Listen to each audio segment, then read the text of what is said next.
我们曾经做过好多有关均值不等式的问题，但是它的变形是非常之多。你看，这又出现一种类型题，虽然我们做了好多，但是又是一个新的类型。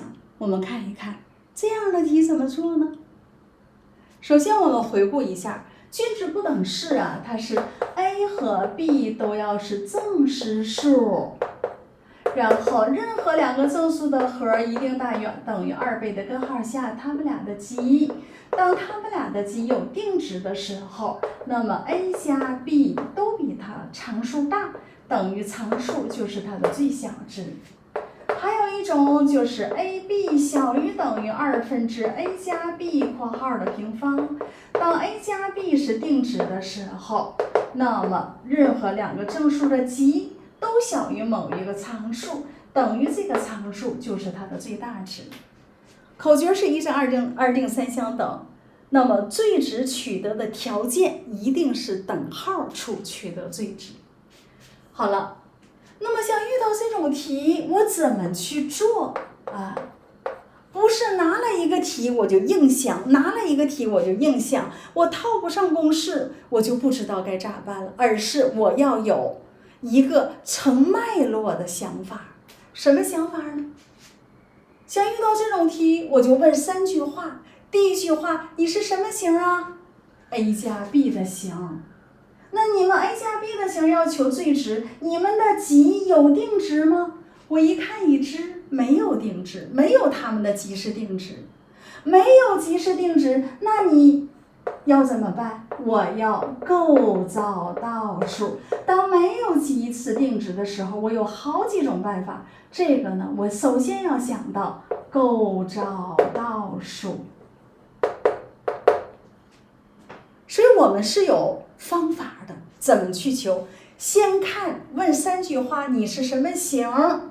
有没有相关的定值？如果没有，你要干什么？好了，没有，我要构造倒数。我怎么构造倒数呢？现在它是没有分母的，这2项都没有分母。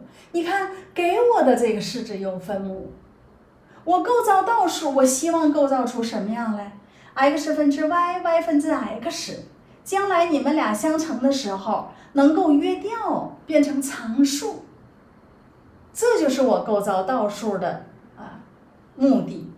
所以呢，它没有，可是呢，这儿分母倒是出现字母了，它不是这种样子，那我就要把它变成它分母所有的样子。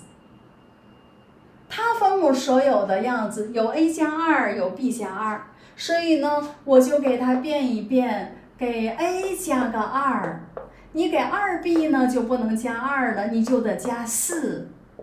将来要把2提出去，所以它就等于 a 加2加上2倍的 b 加2。你看它是不是出现在分母了？它也出现在分母了。反正它就是一就是它。那么我在它的基础上，我在 a 加2，我多加了个4吧，我要减掉，我多加了个6，我要减掉一个6。我才能和原来保持相等。我应该在这儿就减个6，我加个2加个4，多加个6，我减掉一个6，就和原来是一样的呀。它俩一结合，减6落下来，所以 a 加2加上2倍的 b 加2，在它的基础上，我给它乘以1就是它。a 加2分之3加上 b 加2分之3，反正就是1和它相乘，一点改变也没有，减6落下来。之后我要分配率，它们俩一相乘剩3，它们俩一相乘加上 b 加2倍的 b 加2分之3倍的 a 加2，它们俩一相乘加上a 加2分之6倍的 b 加2，它们俩一相乘 b 加2约掉了，2、3得6。它们俩相乘 b 加2 3得6，这是扩着的，然后再减6，所以呢它就变成了9。加上 b 加2分之3倍的 a 加2，加上 a 加2分之6倍的 b 加2， 3加6是9，打开括号我再减去6，直接打开括号减去6，9减6是3，我就这儿直接写3。这个时候呢，我就把它看成 a， 把它看成均值定理的 b。任何两个正数的和一定大于等于2倍的根号下，它们俩的积 a 加2约了 b 加2约了，3、6、1、18，18呢29就开出了一个3加6倍的29，还剩一个2在里边，所以呢，它是大于等于3加6倍的根号2。等号取得的条件，我们再考虑一下。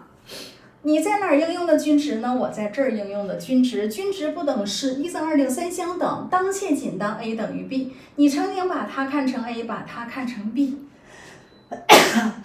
那么当切仅当 a 等于 b，b 减2分之3倍的 a 加2等于 a 加2分之6倍的 b 加2，还得结合 a 加2分之3加上 b 加2分之3等于1。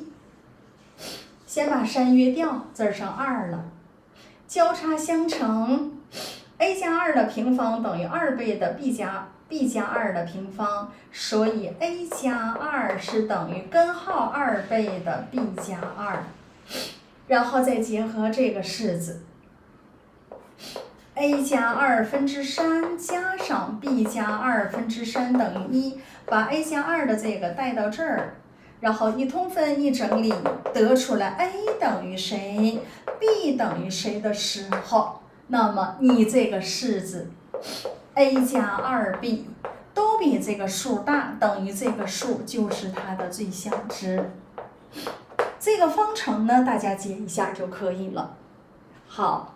这个是均值不等式，你看均值不等式的题特别的耐做，因为它变形特别多，每一次变形就像给我们又开了一个脑洞，所以我们就不断的变得脑洞大开，然后特别的见到题就有想法，因为见多识广。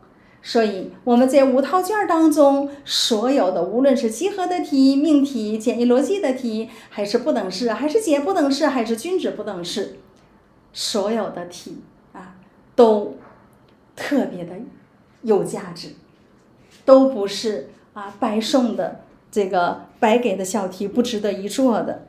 每道题都有它的小机关。好。如果大家利用11的假期把这5套卷都做透了，我相信之后的那个考试一定会取得很好的成绩。